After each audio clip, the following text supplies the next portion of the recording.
അപ്പോൾ നമ്മൾ ആ വ്യക്തിയോട് ചോദിച്ച് നമ്മൾ ആ വ്യക്തിക്ക് തന്നെ കാണിച്ചു കൊടുക്കും. ഇതാണ് നിങ്ങൾ ഇതാക്കുന്നത്, ഇതാണ് പ്രശ്നം. ഇൻറ്റ്യൂഷൻ ഏറ്റവും കൂടുതൽ പുരുഷന്മാരെക്കാളും സ്ത്രീകൾക്കാണ്. ആ വനിതകൾക്ക് ഇൻറ്റ്യൂഷനും ടാരോവും കിട്ടുമ്പോൾ അവർക്കത് ഭയങ്കര നന്നായിട്ട് റീഡ് ചെയ്യാൻ പറ്റും. ഈ ഭാവികഥനം നടത്തിയിരുന്നവരെ നമ്മൾ വിച്ചസ് മന്ത്രവാദിനികൾ എന്ന് പറഞ്ഞിട്ട് ചുട്ടുകൊല്ലാണ് ചെയ്തിട്ടുള്ളത്. 80,000-ഓളം പേരെ ചുട്ടുകൊണ്ടെന്നാണ് കണക്ക്. നമ്മൾ ഉപയോഗിക്കുന്ന പദങ്ങളിൽ മാറ്റം വന്നിട്ടുണ്ട്. അതേപോലെ വളർന്നു വരുന്ന ഏത് ശാഖകളും കാലത്തിനനുസരിച്ച് മാറും. മാക്സിമം 1 വർഷം വരെ നമുക്ക് പ്രെഡിക്റ്റ് ചെയ്യാൻ പറ്റുള്ളൂ. ഇനി അതിൻ്റെ അപ്പുറത്തേക്ക് ആ സിസ്റ്റം ഉണ്ടോയെന്ന് ഇനി ഒരു ഗുരു വന്ന് റിവീൽ ചെയ്താലേ നമുക്ക് അറിയാൻ പറ്റുള്ളൂ. ഇപ്പോൾ എത്ര വർഷമായിരുന്നു ഈ ഒരു ടാരോട്ട് ഈ ഒരു മേഖലയിലേക്ക് വന്നിട്ടെന്നായിരുന്നു പറഞ്ഞത്? അതൊരു നമ്മളൊരു പൂർണ്ണമായിട്ട് ഇതിലേക്ക് വന്നിട്ട് 1 വർഷത്തിൽ കൂടുതലായിട്ടുള്ളൂ. പക്ഷേ നമുക്കിത് അറിയാം. നമ്മൾ റീഡ് ചെയ്തിട്ട് കുറേ കാലങ്ങളായി. അത് കൃത്യമായിട്ട് എന്താണെന്ന് നമുക്ക് അറിയില്ല. ഏതോ ഒരു കാലത്തിലുണ്ടായിരുന്നു. ആദ്യം നമ്മൾ ഒരു കാർഡ് വാങ്ങുമ്പോൾ ഇതൊരു ബുക്ക് വാങ്ങുന്ന പോലെയാണ്. ഒരു ചിത്രങ്ങൾ നോക്കി ഇത് പഠിക്കാൻ പറ്റില്ല എന്ന് മാറ്റിയിട്ടു. പിന്നെ നമ്മൾ നോക്കി പഠിക്കാൻ പറ്റില്ല എന്ന് മാറ്റിയിട്ടു. പിന്നെ നമ്മൾ ജീവിതത്തിൽ പ്രശ്നം വരുമ്പോൾ ഇതെങ്ങനെ കണക്ട് ചെയ്യണം നോക്കി അങ്ങനെ വന്നിട്ടുണ്ടാവും. പക്ഷേ അത് ഒരു പ്രൊഫഷണലി പഠിപ്പിച്ച് തുടങ്ങിയിട്ട് 1 വർഷത്തിൽ കൂടുതലായിട്ടുള്ളൂ. ഈ റിലേഷൻഷിപ്പ്, അതേപോലെ ഫ്രണ്ട്ഷിപ്പ്, പിന്നെ ഫാമിലി, ഇതിനൊക്കെ ഒരു പ്രതിസന്ധി വരുമ്പോൾ നമുക്ക് അല്ലെങ്കിൽ ഇത് ഉപയോഗിക്കാമെന്ന് പറയുന്ന ഒരു ടാരോട്ടിന്റെ ഒരു പരിമിതി എന്ന് പറയുന്ന രീതിയിൽ നേരത്തെ പറഞ്ഞ പോലെ ഒരു 3 മാസം ഒരു പീരീഡ് ഓഫ് ടൈം വരെ നമുക്ക് ഉണ്ടാവുള്ളൂ. പക്ഷേ ഒരു പിന്നീട് ഒരു ലൈഫ് ലോങ് അത് ആരെങ്കിലും ഇങ്ങനെ പറഞ്ഞിട്ടുണ്ടോ? നമുക്ക് ഇത്ര നാളല്ലേ ഇത് ഉണ്ടാവുള്ളൂ, ഇത്ര നാളല്ലേ ഇതിനൊരു പരിഹാരം ഉണ്ടാവുള്ളൂ, പിന്നെയും നമുക്ക് അങ്ങനെ ഒരു വളരെ ഒരു ലൈഫ് ലോങ് ഒരു സൊല്യൂഷൻ ആയിട്ടൊന്നും ടാരോട്ട് ഉപയോഗിക്കാൻ പറ്റില്ല എന്നുള്ള രീതിയിൽ കുട്ടിയെ സോഫാർ നമുക്ക് പറഞ്ഞിട്ടുള്ള അറിവ് പ്രകാരം മാക്സിമം 1 വർഷം വരെ നമുക്ക് പ്രെഡിക്റ്റ് ചെയ്യാൻ പറ്റുള്ളൂ. ഇനി അതിൻ്റെ അപ്പുറത്തേക്ക് ആ സിസ്റ്റം ഉണ്ടോയെന്ന് ഇനി ഒരു ഗുരു വന്ന് റിവീൽ ചെയ്താലേ നമുക്ക് അറിയാൻ പറ്റുള്ളൂ. ഇപ്പം നമ്മൾ അറിവില്ല. അതാണ് പലപ്പോഴും ആളുകൾ പെട്ടെന്ന് ഉണ്ടാകുന്ന ഒരു പ്രശ്നത്തിലാണ് വരിക. ഈ ഇപ്പോൾ റിലേഷൻഷിപ്പ് എന്ന് പറയുന്നതാണ് ഏറ്റവും കൂടുതൽ റീഡിങ് വരുന്നത്. അത് പലതരത്തിലുള്ള റിലേഷൻഷിപ്പ് റീഡിങ്ങൾ വരാറുണ്ട്. നമ്മൾ ആരെയും ജഡ്ജ് ചെയ്യുന്നില്ല, കുറ്റപ്പെടുന്നില്ല. അവർക്ക് അറിയേണ്ടതെന്ന് വെച്ച് കഴിഞ്ഞാൽ മിക്കവാറും ബ്രേക്കപ്പ് ആയിരിക്കും. ഈ വ്യക്തി തിരിച്ചു വരുമോ എന്നുള്ളതാണ്. അപ്പോൾ നമ്മൾ കാർഡ് നോക്കണമല്ലോ, നമ്മൾ ഈ വ്യക്തിയോട് ചോദിക്കും ഇതിൻ്റെ ബാക്ക്ഗ്രൗണ്ട് എന്താണ് സംഭവിച്ചത് എന്ന കാര്യങ്ങൾ മനസ്സിലാക്കുമ്പോൾ ഏകദേശം ആ വ്യക്തിക്ക് തന്നെ ധാരണയുണ്ട്. പിന്നെ ഇതൊരു പ്രതീക്ഷയോടൊന്ന് ചോദിക്കുന്നതാണ്. പിന്നെ വേറൊരു കാര്യം എന്ന് പറഞ്ഞു കഴിഞ്ഞാൽ പലപ്പോഴും നമ്മുടെ അടുത്ത് വരുന്ന വ്യക്തി ആ വ്യക്തിയുടെ ഭാഗം മാത്രമേ പറയുള്ളൂ. തീർച്ചയായും പലപ്പോഴും ഡിവോഴ്സ് കേസുകളൊക്കെ വരുമ്പോൾ മറ്റേ വ്യക്തിനെ ഭയങ്കരമായിട്ട് ഇതാക്കും, നെഗറ്റീവായിട്ട് പറയും. അപ്പോൾ നമ്മൾ ചോദിക്കും. അതിന് ചില സൈക്കോളജിക്കൽ ചോദ്യങ്ങൾ നമ്മൾ ചോദിക്കും. കാര്യം വെച്ച് കഴിഞ്ഞാൽ ഇവർ നുണ പറയും, ടു ബി ഓണസ്റ്റ്. കാര്യം വെച്ചാൽ എപ്പോഴും ആ സിമ്പതി കിട്ടാനായിട്ട് ഓണസ്റ്റായിട്ട് ഞാൻ തുറന്നു പറയാം. അത് കഴിഞ്ഞ് നമ്മൾ നോക്കിയിട്ട് നമ്മൾ പറയും ഇതാണ് കാണുന്നത്, ഇന്നാണ് സംഭവിക്കാൻ സാധ്യതയുണ്ടെന്ന് പറയും. പോസിറ്റീവായിട്ട് റിസൾട്ട് കിട്ടിയ ചിലർ വിളിച്ച് പറയാറുണ്ട്, കുറേ പേര് പറയാറുണ്ട്. 1-2 കേസിൽ പറഞ്ഞിട്ടുണ്ട് സാറ് പറഞ്ഞ് നടന്നില്ല. നമ്മൾ തീർച്ചയായിട്ടും ചിലപ്പോൾ നടക്കില്ല. അല്ലെങ്കിൽ നമ്മൾ പറയുന്ന 90% മാത്രമേ നടക്കുള്ളൂ. ഈ നടക്കാതിരിക്കുന്നതിന് ഈ പ്രധാന കാരണം ഇപ്പോൾ പറഞ്ഞ പോലെ ഇപ്പോൾ ഞാൻ സാറിൻ്റെ അടുത്തേക്ക് വരികയാണ്. ഇപ്പോൾ എൻ്റെ പാർട്ട്ണറായിട്ട് ഞാൻ ബ്രേക്കപ്പ് ആയി ഇങ്ങനെ വന്നിട്ട് ഞാൻ എന്നെ മാത്രം നല്ല രീതിയിൽ അല്ലെങ്കിൽ ആ ഒരു റിലേഷൻഷിപ്പിലുള്ള കാര്യത്തിൽ എൻ്റെ കാര്യം മാത്രം വളരെ നല്ല രീതിയിൽ പറയുന്നു, അയാളുടെ നെഗറ്റീവ് വേർഷൻ എന്ന് പറയുന്നു. അപ്പോൾ അത് വെച്ച് ഞാൻ മുന്നോട്ട് പോകുന്നതുകൊണ്ടായിരിക്കും ചിലപ്പോൾ ഇതിനൊരു യഥാർത്ഥ ഒരു രീതി അല്ലെങ്കിൽ ഞാൻ പ്രതീക്ഷിക്കുന്ന ഒരു റിസൾട്ട് കിട്ടാത്തത്. അല്ലോട്ടെ, റിലേഷൻഷിപ്പിൽ വരുമ്പോൾ നമ്മളെ മനസ്സിലാക്കുന്ന പ്രശ്നം എന്താ വെച്ച് കഴിഞ്ഞാൽ എല്ലാവരും വിചാരിക്കുന്നത് എൻ്റെ കുറ്റം കൊണ്ടാണ് ആ വ്യക്തി പോകുന്നത് എന്നുള്ളതാണ്. പക്ഷേ ആ വ്യക്തി കടന്നു പോകുന്ന ഒരുപാട് പ്രശ്നങ്ങളുണ്ടാവും. ചിലപ്പോൾ ആ വ്യക്തി പറയുന്ന പല കാര്യങ്ങളും ഇവിടെ കേൾക്കുന്നുണ്ടാവില്ല.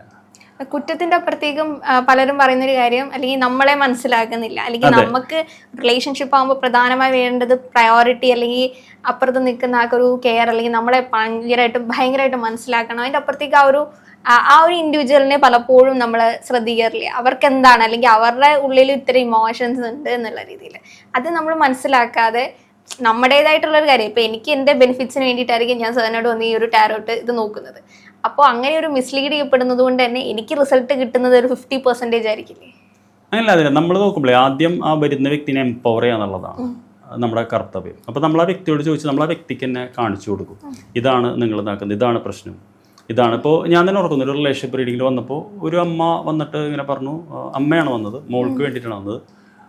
മോള് ഇങ്ങനെ വിവാഹമാണ്, അയാൾക്ക് റിലേഷൻഷിപ്പ് വേറെ ബന്ധങ്ങളുണ്ട്, അവർ തമ്മിൽ പ്രശ്നമാണെന്ന് പറഞ്ഞു. സാർ ഒന്ന് നോക്കുമെന്ന് ചോദിച്ചു. ഞാൻ നോക്കിയിട്ട് സത്യം പറഞ്ഞു കഴിഞ്ഞാൽ മറ്റേ വ്യക്തിക്ക് അങ്ങനത്തെ ഒരു ഇതുള്ള പോലെ തോന്നുന്നില്ല. അപ്പം ഞാൻ ചോദിച്ചു എന്താ നിങ്ങളെ മോള് ചെയ്യുന്നത്? അപ്പോൾ അവർ പറഞ്ഞു ഇങ്ങനെ പഠിച്ചിട്ടുണ്ട്. അപ്പോൾ ജോലിക്ക് പോകുന്നുണ്ടോ? ഇല്ല. എന്താണ് ചെയ്യുന്നത്? അവളെപ്പോഴും അവൻ ഫോണിൽ എന്താ ചെയ്യണമെന്ന് നോക്കിക്കൊണ്ടിരിക്കുന്നത്. അപ്പം ഞാൻ പറഞ്ഞു ആർക്കും അവിടെ സംശയം? അതായത് ഒരാളെ എപ്പോഴും അയാൾ ഫോണിൽ ട്രാക്ക് ചെയ്ത് കഴിഞ്ഞാൽ ആ വ്യക്തിക്ക് തോന്നുന്നത് സ്നേഹമാണോ ദേഷ്യമാണോ? നമ്മൾ ബാത്റൂമിൽ പോകുമ്പോഴും അപ്പോൾ അൾട്ടിമേറ്റ്ലി പലപ്പോഴും നമ്മളപ്പോൾ ആ വ്യക്തി അവരോട് പറഞ്ഞു, അമ്മ എൻ്റെ കാഴ്ചപ്പാടിൽ അങ്ങേർക്ക് ഇത് കാണുന്നു തോന്നുന്നില്ല, താങ്കളുടെ മകളോട് പറയണം അങ്ങനെ പേടിക്കേണ്ട കാര്യമില്ല, അങ്ങനെ നെഗറ്റീവായിട്ട് മുമ്പ് ഉണ്ടായിട്ടുണ്ടെങ്കിൽ അത് സംഭവിച്ചായിരിക്കും, ഇപ്പോൾ കാണുന്നില്ല, അദ്ദേഹത്തിൻ്റെ ഫ്രീഡം കൊടുക്കും, അദ്ദേഹം ഇതായി വരും. അല്ലാതെ നമ്മൾ ഒരാളെ ഇതാക്കുമ്പോൾ ആ വ്യക്തിക്ക് മാറിപ്പോവാനേ തോന്നുള്ളൂ.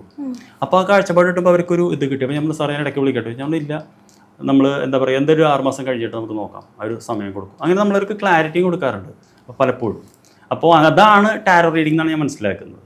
അല്ലാതെ നമ്മളൊരു വ്യക്തി ആഗ്രഹിക്കുന്ന രീതിയിൽ ഇതാണ് അങ്ങനെ പറഞ്ഞു കഴിഞ്ഞാൽ നമുക്ക് തിരിച്ചറിയാൻ പറ്റുമല്ലോ, അതാണ് കാര്യം. അപ്പോൾ അത്തരത്തിൽ ഈ ഒരു ടാരോ എടുക്കുന്നതിന് മുമ്പ് തന്നെ ഇത്തരം ചോദ്യങ്ങളോട് തന്നെ നമുക്ക് സൊല്യൂഷൻ കണ്ടെത്തി കൊടുക്കാൻ പറ്റല്ലേ?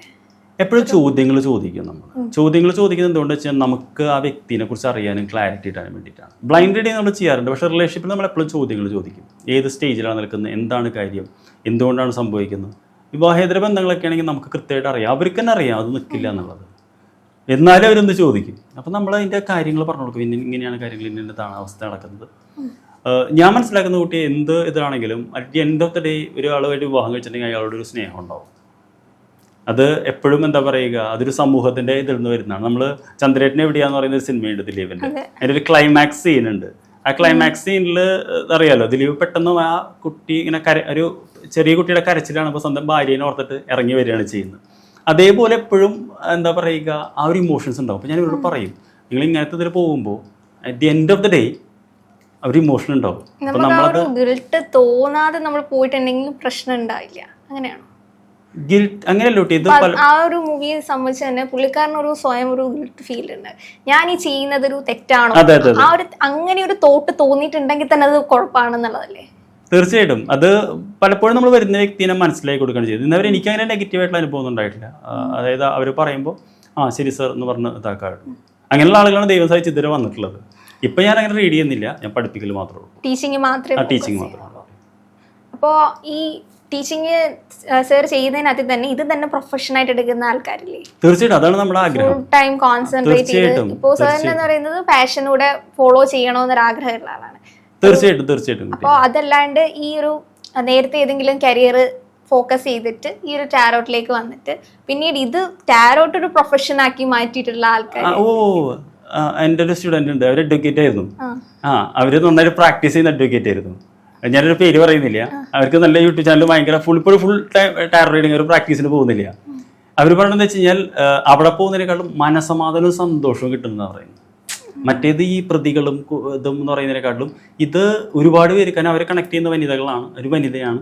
അപ്പോൾ അവർക്ക് റിലേഷൻഷിപ്പ് റീഡ് ചെയ്യാനാണ് ഇഷ്ടം. ഒരുപാട് പേർക്ക് സന്തോഷം കൊടുക്കാൻ പറ്റുന്നുണ്ട് സാറേ. ഞാനൊക്കെ വേണ്ടി പ്രാർത്ഥിക്കാറുണ്ട്. അപ്പോൾ എൻ്റെ ജീവിതത്തിൽ വളരെ ഒരു കളറായി. അപ്പം ഞാനതുകൊണ്ട് തൽക്കാലം തിരിച്ചു പോകുന്നില്ല, ഞാൻ ഇത് തന്നെ ചെയ്യാൻ ആഗ്രഹിക്കുന്നത്. അതെനിക്ക് ഭയങ്കര അവര് ഒരു ഇഷ്യൂ ആയിട്ട് വന്നതാണ്. ഇപ്പോൾ ഒരു വളരെ സക്സസ്ഫുൾ ടാരോ റീഡറാണ്. ഈ കൂടുതലായിട്ടും സ്ത്രീകളാണോ അതോ പുരുഷന്മാരാണോ ഒരു ടാരോ? ഇത് വനിതകളാണ് വരുന്നത്. അതിന് കാര്യമുണ്ട്. അതിന് കാര്യം എന്ന് വെച്ച് കഴിഞ്ഞാൽ അവബോധം കൂടുതൽ വനിതകൾക്കാണെന്ന് പറയും. അതായത് ഇൻറ്റ്യൂഷൻ എന്ന് പറയുന്നത്, ഇൻറ്റ്യൂഷൻ ഏറ്റവും കൂടുതൽ പുരുഷന്മാരെക്കാളും സ്ത്രീകൾക്കാണ്. അത് പ്രകൃതി അവർക്ക് അറിഞ്ഞു കൊടുത്തിട്ടുള്ളത് എന്തുകൊണ്ടാണെന്ന് പറഞ്ഞു കഴിഞ്ഞാൽ അവർ കുട്ടികൾ നമുക്കറിയാമല്ലോ, പ്രൊഡക്ഷൻ അവരാണല്ലോ ചെയ്യുന്നത്. അപ്പോൾ രാത്രി കുട്ടി കരയുമ്പോഴും ഉറങ്ങുമ്പോഴും ആദ്യം ചാടിയിരിക്കുന്ന അമ്മയാണ്. അതായത് അമ്മയുടെ ഉള്ളിൽ ആ ഒരു പ്രൊട്ടക്ഷൻ കെയർ എന്ന് പറയുന്നത് നമ്മളൊരു ആനിമൽസിനാണെങ്കിലും കണ്ടിട്ടില്ല. ഇപ്പോൾ കോഴിയാണെങ്കിൽ പോലും കുഞ്ഞിനെടുക്കാൻ നോക്കിയാൽ കോഴി വയലറ്റ് ആവും. എന്ത് ആനിമൽ ഓപ്പോസിറ്റ് നിന്നാലും കോഴി ഫൈറ്റ് ചെയ്യും. ആര് എതിരെ നിന്നാലും കോഴി ഇത് കെയർ ചെയ്യില്ല. അതൊരു കോഴി, അതൊരു മനുഷ്യൻ്റെ ഇത് അത്രയും വലിയ പൊട്ടൻഷ്യൽ ഉണ്ട്. അപ്പോൾ ഇൻറ്റ്യൂഷൻ ഏറ്റവും കൂടുതലുള്ള വനിതകൾക്കാണ്. ആ വനിതകൾക്ക് ഇൻറ്റ്യൂഷനും ടാരോവും കിട്ടുമ്പോൾ അവർക്കത് ഭയങ്കര നന്നായിട്ട് റീഡ് ചെയ്യാൻ പറ്റും.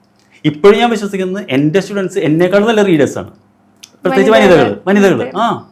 ഒരുപാട് പേര് അവർക്ക് സുദീർഘമായിട്ടൊക്കെ പറയാൻ പറ്റും. പക്ഷെ എനിക്കത്ര വരെ പറയാൻ പറ്റില്ല, കാരണം അവർക്ക് ആ ഇൻറ്റ്യൂഷൻ ഉണ്ട്. അപ്പം അതുകൊണ്ട് തീർച്ചയായിട്ടും വനിതകൾക്ക് അത് പ്രകൃതി അറിഞ്ഞു കൊടുത്തിട്ടുള്ളതാണ്. ഇത് അവർക്കൊരു ഇതാവുന്നുള്ളൂ. മാത്രമല്ല, നമ്മളിതിൻ്റെ ഒരു ചരിത്രം നോക്കുമ്പോൾ ഈ 13-ാം നൂറ്റാണ്ട് മുതൽ 18-ാം നൂറ്റാണ്ട് വരെ ഈ ഭാവികഥനം നടത്തിയിരുന്നവരെ നമ്മൾ വിച്ചസ്, മന്ത്രവാദിനികൾ എന്ന് പറഞ്ഞിട്ട് ചുട്ടുകൊല്ലാണ് ചെയ്തിട്ടുള്ളത്. 80,000-ഓളം പേരെ ചുട്ടുകൊണ്ടെന്നാണ് കണക്ക്, ബേണിംഗ് സ്റ്റേജ് എന്ന് പറയുന്നത്. ഇപ്പം ഞാൻ എന്നെ തന്നെ പഠിപ്പിച്ച ആസ്ട്രിച്ച് ദ വിച്ച് എന്ന് പറയുന്നൊരു ബ്രിട്ടീഷ് വനിതയാണ്. അവർ കുടുംബപരമായിട്ട് ടാരോ റീഡേഴ്സാണ്. അവരുടെ സെക്കൻഡ് നെയിം തന്നെ ദ വിച്ച് എന്നാണ്.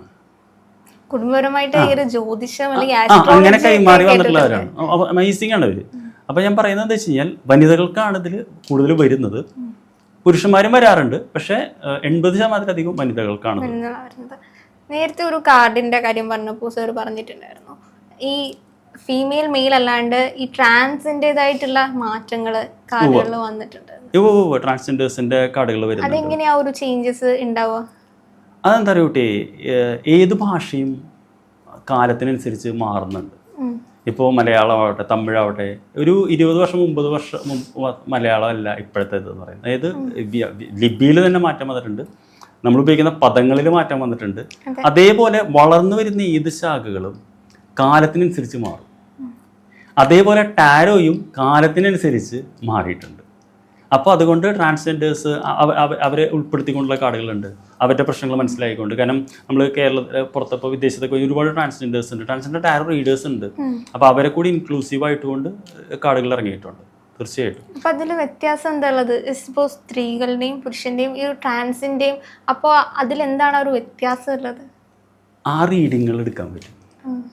അതിപ്പോൾ നമ്മളിപ്പോൾ സാധാരണ ഒരു റിലേഷൻഷിപ്പിൽ ക്യൂർ റിലേഷൻഷിപ്പ് എന്ന് പറയുന്നത് ഉണ്ട്, നമ്മളോട് ചില തുറന്ന് പറയാറുണ്ട്. അപ്പോൾ അതുകൂടി നമുക്ക് മനസ്സിലാക്കാൻ പറ്റും. ഇപ്പം ഞാൻ എലമെന്റ് എന്ന് പറഞ്ഞാൽ ഇടയ്ക്ക് എടുത്തു കഴിഞ്ഞാൽ ഇപ്പോൾ ഒരു വ്യക്തിക്ക് സെയിം സെക്സ് റിലേഷൻഷിപ്പ് ഉണ്ടെങ്കിൽ ഈ കാർഡ് വെച്ചിട്ട് എനിക്കറിയാൻ പറ്റും. അത് ഞാൻ എല്ലാ കാർഡ് എടുത്ത് പറയാതെ തന്നെ അറിയാൻ പറ്റും. ആ കാർഡുകളുടെ ഇത് വെച്ചിട്ട് അറിയാൻ പറ്റും. ഇനിയിപ്പോൾ അവരുടെ റിയൽ ലൈഫിൽ ആ ഒരു റിലേഷൻഷിപ്പ് അങ്ങനെ പോകുന്നില്ല എങ്കിൽ കൂടി നമുക്ക് ഇത് വെച്ചിട്ട് അറിയാൻ പറ്റും. ഇപ്പോൾ അവരുടെ ഉള്ളിൽ നമ്മൾ പറയില്ലേ, നമ്മുടെ ഉള്ളിലായിരിക്കും ചിലപ്പോൾ ഒരു ബൈസെക്ഷൽ ക്യാരക്ടർ ഉള്ളത്. നമ്മുടെ ഉള്ളിൽ ഇത്തരം ഇപ്പോൾ പലരും പറയുന്നത് കേട്ടിട്ടുണ്ട്. സെക്ഷൽ എന്നുള്ള വാക്ക് ഉപയോഗിക്കേണ്ട, നമ്മളിതിന് ഹോമോസോഷ്യൽ എന്നാണ് പറയുന്നത്. ഹോമോസോഷ്യൽ എന്ന് പറഞ്ഞു കഴിഞ്ഞാൽ അവരുടെ ലൈംഗികമായിട്ടൊന്നും ഉണ്ടാവില്ല, പക്ഷെ ഇമോഷൻസ് കണക്ട് ഭയങ്കര അടുപ്പായിരിക്കും. അതെ, ഭയങ്കര അടുപ്പെന്ന് പറഞ്ഞു കഴിഞ്ഞാൽ മറ്റൊരാൾ ഇറിറ്റേറ്റ് ചെയ്യുന്ന അടുപ്പായിരിക്കും. അവരുടെ വേറെ ഒന്നും ഉണ്ടാവില്ല. അതിനാണ് ഹോമോസോഷ്യൽ ബോണ്ടിങ് എന്നാണ് പറയുക. സെയിം ഇതിലുള്ള സോഷ്യൽ ബോണ്ടിങ്, ഹോമോസോഷ്യൽ ബോണ്ടിങ്. പക്ഷേ എന്താ പറയുക, ഭയങ്കര ഇതായിരിക്കും. നമ്മൾ പാർട്ണർ ആഗ്രഹിക്കുന്നതായിരിക്കും പാർട്ണറോട് പറയില്ല, മറ്റേ പറയും. അങ്ങനത്തെ വരുമ്പോഴും നമുക്ക് ആ റീഡിങ്ങിൽ കിട്ടും അത്. പക്ഷേ ഈ റീഡിങ് ഇത് ഞാൻ വളരെ റയറായിട്ട് റീഡ് ചെയ്യാറുണ്ട്, അത്രയ്ക്കും കോംപ്ലക്സ് ആയിട്ട് റീഡ് ചെയ്യാറുണ്ട്. അത്രയും ഒരു കോംപ്ലക്സ് സിറ്റുവേഷൻ ഉപയോഗിക്കുന്നതാണത്. അപ്പോൾ ഈ ബേസിക് ആയിട്ട് വരുമ്പോൾ റീഡ് ചെയ്യുന്നത് നമ്മൾ റൈറ്റർ ആൻഡ് വൈറ്റ് തന്നെയാണ് റീഡ് ചെയ്യുന്നത്. അത് തന്നെയാണ് റീഡ് ചെയ്യുന്നത്. റൈറ്റർ ആൻഡ് വൈറ്റിന് 3-4 വെറൈറ്റി എൻ്റെ അടുത്തുണ്ട്. ഞാനിതെല്ലാം കൊണ്ടുവന്നില്ലെന്നുള്ളൂ. അത് ഇപ്പോൾ ഞാൻ പറഞ്ഞല്ലോ, ഇപ്പോൾ റിലേഷൻഷിപ്പ് ആണെങ്കിൽ നമ്മൾ ഈ കാർഡ് വെച്ച് നോക്കുള്ളൂ. കാരണം ഇതിൽ കുറച്ചുകൂടി പോസിറ്റീവ് മെസ്സേജസ് ഉണ്ട്, ഇതിൽ കുറച്ച് ലൈഫ് നെഗറ്റീവും ചേർന്നാണല്ലോ.